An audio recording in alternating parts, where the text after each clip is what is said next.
Some Dark Angels fell to chaos, some remained loyal, and others are something in between. Hey guys, Jam here and welcome to Bash and Brush. So with the new Red Corsairs and the more renegade looking, I guess, Chaos Space Marines, but they're not really chaosy, miniatures getting released soon, I've just been having a lot of inspiration and ideas to make a more renegade force. Now originally I was thinking maybe like a renegade Space Wolf, but I thought what is more iconic than the Fallen Dark Angels? So in order to scratch that itch, I'm going to be making a Fallen Reave-Captain. So let's get into it. Now as you can see here, I've got one of the bodies from the Chaos Havocs. Now I like using these for kitbashes because they're just quite big and chunky and they've got a nice presence to them. But with this particular kitbash, there's a balance I need to strike here. Because I don't want them to look like Chaos Space Marines and I don't want them to look like Loyalists, I want them to look like Renegades. So the first thing I had to do was trim off some of the more chaosy iconography. So anything with a Chaos star / arrow on it needs to go away. Like I said, I want this guy to be his own man. He's not loyal, he's not dedicated to the Chaos Guards, he's just doing his own thing out in the galaxy. And while I was clearing away some of that chaosy detail, I decided to also snip away the chainmail because later we're going to be putting down some cloth.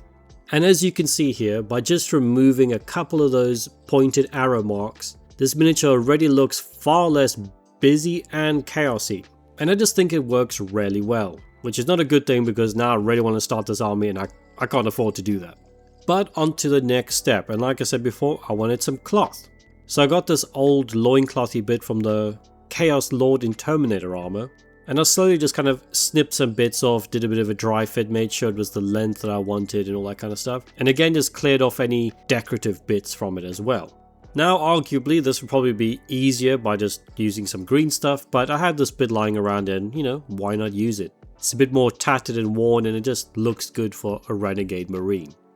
But next step, it wouldn't be a Dark Angel if there wasn't some sort of plasma weaponry involved. So I got this plasma pistol arm from, I think it's the Berserker kit from the Wild Eaters, and I'm going to be leaving this pretty much exactly the way it is except for carving off the coordinate symbol and those little spikes. And as always, if I can, I like to glue the arms and the head on at the same time with miniatures like this because plastic glue gives you enough time to move things around and you can kind of figure out the pose a little bit better. So as you can see right here, I've got this Dark Angels power maul here, and I believe this is from the old upgrade sprue or maybe the old Raven Wing sprue, I'm not 100% sure, but it's got a Dark Angel symbol on there. Again, kind of balancing that chaos to loyalist vibe going on. And I went for the maul because it's a bit more brutal looking than a sword, so maybe again leading into that slightly more chaotic, brutal side of things. And as for the head, again, it's just from one of those old upgrade sprues, I believe. And it had to be a hooded head because, it really sells the whole Dark Angel thing. And I went for the more like yelly, bionic one, again going for that kind of worn veteran vibe. And once I had the pose locked in, it was time to chuck the shoulder pads on. Now, one of the key features of making this look like a Renegade Marine is mixing armor marks. So obviously you've got the Havoc body, you've got that Berserker arm, you've got whatever armor mark the maul arm is from. And now for the shoulder pads, I'm going to use one from the actual Chaos Space Marine kit. So again, leading into that side. And then for the left arm, I'm using a shoulder pad from the old Dark Angels upgrade sprue. But I got the shoulder pad with the bonding studs kind of thing, so it just makes it look a bit more brutal and rugged. Now, no HQ kit bash is complete without a cape of some sort, and I found this one from the old Slaves to Darkness Chaos Warriors kit that I've had lying around for a long time. And two things: one, it's really tattered and worn, which is perfect, and two, it's got that fur on the shoulders, which matches the actual official Reave-Captain because he has got the fur all around him. And I like my kit bashes to kind of resemble the official models as close as possible, so they're fine when you're playing the game. Now this took a lot of snipping and knife work to try and get this to fit, not only around the shoulders, but also for the backpack to be able to fit on as well. Now I've got this really old, slightly lame Dremel, and if you guys have any recommendations for a good one, please let me know in the comments below because I kind of desperately need one because this would have been so much quicker and easier if I had a good Dremel. But as you can see here, I managed to get the cape on and the backpack is glued on as well. And again, this backpack is just from, I think, the old Raven Wing sprue. I went for the one with the sword because one, it sells the Dark Angel-y vibe, but also the fact that this guy's kind of a lieutenant captain. I don't really know what a Reave-Captain is, to be honest, but makes him look more important basically.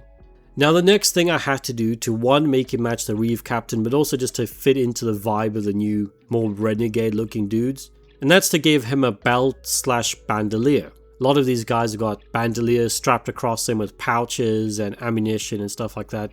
And I really enjoy that aesthetic. So I just rolled out a long strip of green stuff here, flattened it out with my paintbrush until I got the width that I wanted, and then I just stuck it down onto the model. And once I got into the position that I wanted, I got the sharp little pokey stick out, and I'm sure you could use a toothpick for this. But I just wanted to add some little holes into it so it makes it look more like a belt. Now it seems almost every other video I do recently, I'm doing some sort of green stuff fur on capes or shoulders, but you know, if it works, it works. So I kind of trimmed down the fur that was originally on this cape because it wouldn't match my green stuff version. And I just built up the green stuff from the bottom of the cape all the way up over the shoulders. Now again, as like I said, I've said this a lot in my videos recently, but I've got a whole video dedicated to green stuff fur, so I won't bore you with that. I swear my next video and kitbash has no fur in sight, don't worry about that. But speaking of green stuff fur, the next day I came back to it and I thought the left arm side just looked a bit too clean and straight, so I had to add a couple more little bits of green stuff fur in there to break up that line. Now back to the more simple decorative bits. Again, I wanted to give this guy that knightly Dark Angel vibe, and I was going to green stuff some feathers on this guy, but I found this tilt shield, again from one of the old Dark Angels kits, that already had feathers on it, so that kind of solved two problems in one. The next tiny little detail I put on was one of these daggers from the old Deathwing Terminators kit. It just kind of bulked out the bottom half of the model a bit, and again gives that more of that Dark Angels feeling. I also got this little key trophy ornament thing from the Primaris Intercessors kit, and I just glued that on the back of his hip. And the next thing I did, and to be honest I wasn't sure if I should have done it because maybe it leans it a bit more to the Loyalist side, and that was to add some purity seals onto this guy, because I feel like no Dark Angel Marine is complete without some purity seals.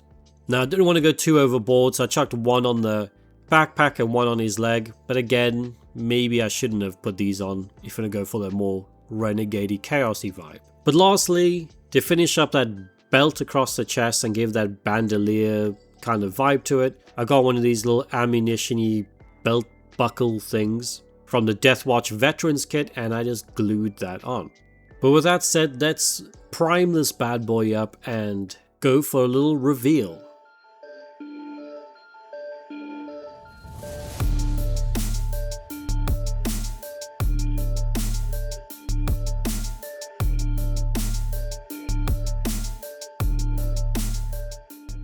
And there you have him, ladies and gents, in all his maybe, maybe not, Loyalist glory. As always, let me know what you think of this guy below. Do you think he strikes at balance, or does he lean too much into one way or not? And most importantly, does he fit in with that new range of renegade style marines? Also, if you're starting a renegade warband, let me know in the comments below what they're going to be themed after. Are they Fallen? Are they something completely new and custom? Or are you just going for the Red Corsairs because they look pretty awesome? But as always, if you did enjoy the video, you know what to do. All the YouTubey buttons to click. And if you want to go that step further, again, there's always all the stuff in the description below. Affiliate links, memberships. It all massively helps the channel and I appreciate it. And also, depending on when you watch this miniature will actually be up for sale. So again, it just kind of helps the channel grow. But until the next one, bye bye.